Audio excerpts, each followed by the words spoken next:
Hello दोस्तों, स्वागत है आपका एक बार फिर से कमल एकेडमी कोच में। आइए आज फिर से कुछ नया सीखते हैं। तो स्टूडेंट्स, आज हम साइंस में नया चैप्टर स्टार्ट करने जा रहे हैं, गार्बेज इन गार्बेज आउट। सबसे पहली बात, गार्बेज क्या होता है? कूड़ा कचरा, ये सब चीज़ गार्बेज समझते हैं आप। देन जैसे कि अगर आपकी पेंसिल्स बहुत छोटी हो जाती है लिखने के लिए, तो आप क्या करते हैं? फेंक देते हैं उसे। जब हमारी पेन की जो रिफिल होती है उसमें इंक फिनिश हो जाती है, क्या करते हैं? रिफिल चेंज करते हैं, और जो ओल्ड रिफिल होती है फेंक देते हैं उसे भी। जब हम ऑरेंजेस खाते हैं, उसके जो पील्स होते हैं, उसके जो छिलके होते हैं, क्या करते हैं? उसको फेंक देते हैं, डस्टबिन में डाल देते हैं। किसका है? और किसी काम की है नहीं। और भी बहुत सारी चीजें हैं जो हमारे यूज के नहीं होते, हम उन्हें क्या करते हैं? डस्टबिन में डाल देते हैं। तो ये जो मटेरियल्स होते हैं जो कि आगे यूज में नहीं आते हमारे, तो उनको हम क्या करते हैं? थ्रो कर देते हैं, फेंक देते हैं डस्टबिन में, जिसे बोलते हैं वेस्ट। फिर बात करते हैं यहाँ पे डिफरेंट काइंड्स ऑफ वेस्ट की। अब वेस्ट जो है वो अलग अलग टाइप्स के होते हैं। जैसे कि आप लोगों ने सब देखे होंगे, जो वेस्ट है कुछ दिन रखने के बाद क्या है, उनकी अपीयरेंस वगैरह चेंज हो जाती है, लेकिन कुछ की सेम वैसे ही रहती है। तो इसके थ्रू हमने क्लासीफाई किया है कि वेस्ट जो है वो टू टाइप्स के होते हैं यहाँ पे, biodegradable waste and non biodegradable waste. Biodegradable waste क्या हो गया? जो डिकम्पोज हो सकते हैं माइक्रो ऑर्गेनिज्म के थ्रू एक सिंपल सब्सटेंस में, उसे बोलते हैं हम बायोडिग्रेडेबल वेस्ट। जैसे कि एग्जाम्पल, वेजिटेबल पील्स हो गई, टी लीव्स हो गई, ड्राई लीव्स हो गई, पेपर है, ब्रेड है, और भी बहुत सारी चीजें हैं। लेकिन जो चीज डिकम्पोज नहीं होती हैं उन्हें हम कैटेगरी में डालते हैं नॉन बायोडिग्रेडेबल वेस्ट की। फॉर एग्जाम्पल, पॉलिथीन्स है, प्लास्टिक्स है, ग्लासेस है, ये सब चीज़ क्या है? ये डिग्रेड नहीं हो सकते, माइक्रो ऑर्गेनिज्म के थ्रू ये खत्म नहीं हो सकते। तो ये चीज़ किस में है? हमारी नॉन बायोडिग्रेडेबल वेस्ट में। अब नेक्स्ट बात करते हैं डीलिंग विद गार्बेज। तो जो गार्बेज हम जनरेट करते हैं अपने आसपास, बहुत टाइप्स के होते हैं। किचन वेस्ट है जिसमें बहुत सारा वाटर कंटेंट होता है। अगर इसको सॉर्ट आउट नहीं करेंगे, मतलब इसको वहां से हटाएंगे नहीं, तो इससे क्या होगा? बहुत सारे जर्म्स फैल जाएंगे, इंसेक्ट्स वगैरह फैल जाएंगे यहाँ पे। ये आप लोगों ने नोटिस किया होगा कि हम वेस्ट मैनेजमेंट किस तरीके से करते हैं होम में। जैसे कि जो ओल्ड न्यूज़पेपर्स होते हैं और कोई भी पेपर्स वगैरह होते हैं, उन्हें हम सेल कर देते हैं, उन्हें हम बेच देते हैं। बुक्स हैं, कार्डबोर्ड्स हैं, मेटल ऑब्जेक्ट्स हैं, इलेक्ट्रॉनिक आइटम्स में क्या कर देते हैं? इसको बाड़ों में सेल कर देते हैं। उसके बाद बात करते हैं क्या होता है अगर हम गार्बेज को डस्टबिन्स में थ्रो कर देते हैं। उसके बाद क्या होता है? हमने तो फेंक दिया, कूड़े वाले ले गए जो भी आया। उसके बाद क्या हुआ? देन यहाँ प्रोसेस आते हैं कुछ, जैसे कि लैंड फिलिंग है, कंपोस्टिंग है, वर्मी कंपोस्टिंग है। पहली बात करते हैं यहाँ पे लैंड फिलिंग की। तो जो गार्बेज है, बिन्स में से सबसे पहले कलेक्ट किया जाता है और एक स्पेसिफाइड प्लेस पे ले जाया जाता है, लोकेलिटी में। उसमें से जो यूजफुल कंपोनेंट्स होते हैं वो निकाल लिए जाते हैं। आप लोगों ने कुछ मेंस वुमेन्स को देखा होगा, गार्बेज में से पिक कर रहे हैं कुछ चीज़ें, जो उनकी यूजफुल चीज़ें हैं वो पिक करते हुए देखा होगा।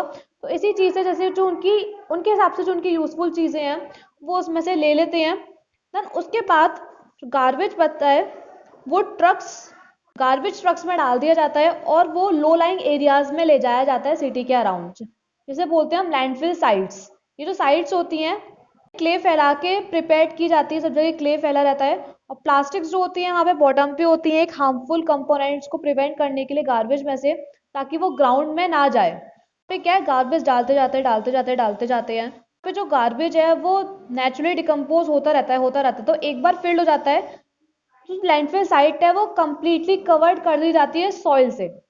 फिर वो पार्क या प्लेग्राउंड में कन्वर्ट हो जाता है। वहाँ बिल्डिंग्स कंस्ट्रक्ट हो सकती हैं साइट्स पे लगभग 20-25 साल के बाद। तो ये चीज़ होती थी हमारी लैंडफिल। देन नेक्स्ट आता है कंपोस्टिंग। डिग्रेडेशन होता है गार्बेज का माइक्रो ऑर्गेनिज्म के थ्रू, उसके बाद मैन्योर में कन्वर्ट होता है, उसे बोलते हैं हम कंपोस्टिंग। कंपोस्टिंग जो होता है वो होम्स में भी होता है, पार्क्स में होता है, फील्ड्स में होता है। जब क्रॉप की रेसिड्यू यानी कि जब क्रॉप बचती है, उसकी लीव्स बचती हैं, ड्राइड ग्रासेस होती हैं, सब चीज़ क्या बच जाती हैं ये, तो ये जला दी जाती हैं। जो स्मोक निकलता है उससे पॉल्यूशन होता है। बर्निंग से भी जो लैंड का पार्ट होता है वो भी स्पॉइल हो जाता है और अनफिट होता है किसी भी प्लांट्स की ग्रोथ के लिए।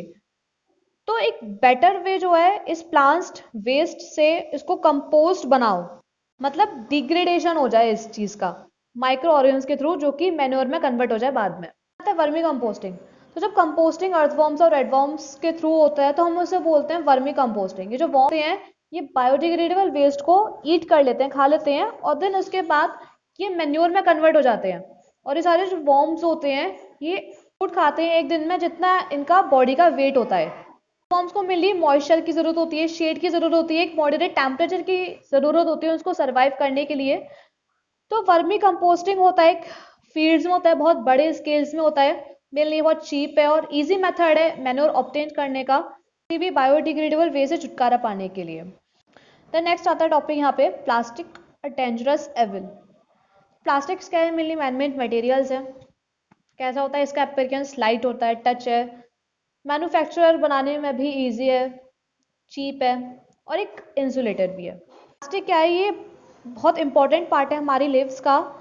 ये बना के हमारी लाइफ जो है पॉसिबल नहीं हो सकती है। जैसे कॉम्स है, ब्रशेज हैं, स्विचेस हैं, बैग्स हैं, वॉचेज हैं, क्या है, सारी सब चीज़ प्लास्टिक से बनती हैं। इसका सबसे बड़ा ड्रॉबैक ये है प्लास्टिक को यूज़ करके कि ये डिकम्पोज नहीं होती ईजिली। जो प्लास्टिक ऑब्जेक्ट होता है उसको कम से कम 100 ईयर्स लग जाते हैं, 400 साल लग जाता है डिकम्पोज होने में। इसलिए प्लास्टिक वेस्ट जो है वो बहुत ज़्यादा थ्रेट है, बहुत ज़्यादा डेंजर हमारे इन्वायरमेंट के लिए। पूरी तरीके से प्लास्टिक का यूज़ छोड़ तो नहीं सकते, लेकिन इसको कुछ स्टेप्स से हम कम कर सकते हैं इसका। जैसे कि स्टेप्स है लाइक हम कुछ चीज़ों को रीयूज़ कर सकते हैं। एक बार यूज़ होने के बाद हम उसे फेंकना नहीं है, हम इसे दोबारा यूज़ करना है। जैसे कि पॉलीथीन बैग्स है उसको हम दोबारा कैरी करने के लिए यूज़ कर सकते हैं। कैरी पेपर या क्लॉथ बैग्स हैं, जब हम शॉपिंग पे जाते हैं तो उसको साथ लेके जा सकते हैं हम, ताकि वहाँ से हमें प्लास्टिक की पॉलीथीन्स ना लेनी पड़े। हमें प्लास्टिक्स को बर्न नहीं करना चाहिए क्योंकि उससे क्या है बहुत ज़्यादा पॉल्यूशन होता है जो कि हमारे इन्वायरमेंट के लिए बहुत हार्मफुल है।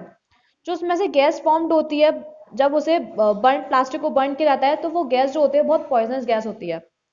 देन हमें पॉलीथीन बैग्स को गार्बेज में थ्रो नहीं करना चाहिए क्योंकि वो ईजिली डिकम्पोज नहीं होती है। हमें मेनली पॉलीथीन बैग्स जो हैं वो इसलिए और नहीं फेंकने चाहिए गार्बेजेस में, क्योंकि गार्बेज क्या है मेनली काउज, बफेलोज और कोई भी एनिमल्स जो आके खा लेते हैं। अगर वो लोग खाते हैं तो प्लास्टिक्स क्या है, प्लास्टिक बैग्स क्या उनके अंदर जाते हैं, उनको चोक कर लेता है गले को, जिसके थ्रू डेथ भी हो सकती है। और हमें प्लास्टिक के बैग्स जो उनको रिसाइकिल करना चाहिए। एक बात का ध्यान रखते हो, जो रिसाइकिल बैग्स हैं उसमें फूड ना रखें। और हमें अपनी फैमिली और नाइबर्स को अवेयर करना चाहिए प्लास्टिक्स के यूज़ के इफेक्ट्स के बारे में, जो हार्मफुल इफेक्ट्स होता है इसके बारे में हमें बताना चाहिए सबको। देन नेक्स्ट होता है यहाँ पे हमारा द 4 Rs। 4 Rs यहाँ पे आ गए हमारे, reuse, reduce, recycle, respect. Reuse क्या है, हम बहुत सारी चीज़ों को रीयूज कर सकते हैं एक बार यूज होने के साथ, उसके बाद दोबारा यूज कर सकते हैं। देन उसके बाद आता है रिड्यूस, हम नॉन बायोडिग्रेडेबल मटेरियल्स को, उसके यूज़ को बहुत कम कर सकते हैं यूज़ करना। फिर रिसाइकिल, रिसाइकिल करो, जो भी सारे मैनमेड मटेरियल्स हैं उसको रिसाइकिल करो। और रेस्पेक्ट करो नेचर्स के एंड उसके रिसोर्सेज की, मतलब एनवायरनमेंट को डैमेज ना होने दो। तो इससे क्या है हमारी जो लाइफ की क्वालिटी है वो भी इम्प्रूव होगी। फिर उसके बाद बात आती है रिसाइकलिंग की। रिसाइकलिंग क्या होता है, जो प्रोसेस होता है यूज मटेरियल्स का न्यू प्रोडक्ट्स में कन्वर्ट होता है, वेस्ट को प्रिवेंट करके किसी भी यूजफुल मटेरियल्स का, उसे बोलते हैं रिसाइकलिंग। मतलब जैसे कि हम कोई चीज़ बनाते हैं, कोई एक्टिविटी मिली है हमें, भाई वेस्ट चीज़ से कोई भी नई चीज़ बनानी है, तो हम क्या कर लेते हैं, वेस्ट चीज़ लेते हैं जो हमारे काम की नहीं है, तो हम उससे क्या है नई चीज़ बना रहे हैं कुछ। तो ये चीज़ क्या आ गया हमारा रिसाइकलिंग में आ गया।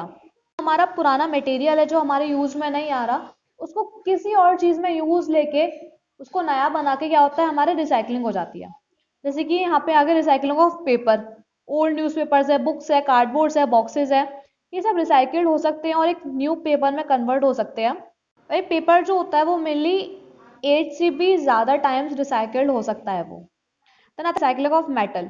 मेटल जैसे कि बोतल कैप्स आ गई, हैंडल्स हो गए, टेप्स हो गए, पाइप्स हैं, यूटेंसिल्स हैं, तो ये मेनली क्या है मेटल से बनती है, और भी बहुत चीज़ें जो मेटल से बनती हैं।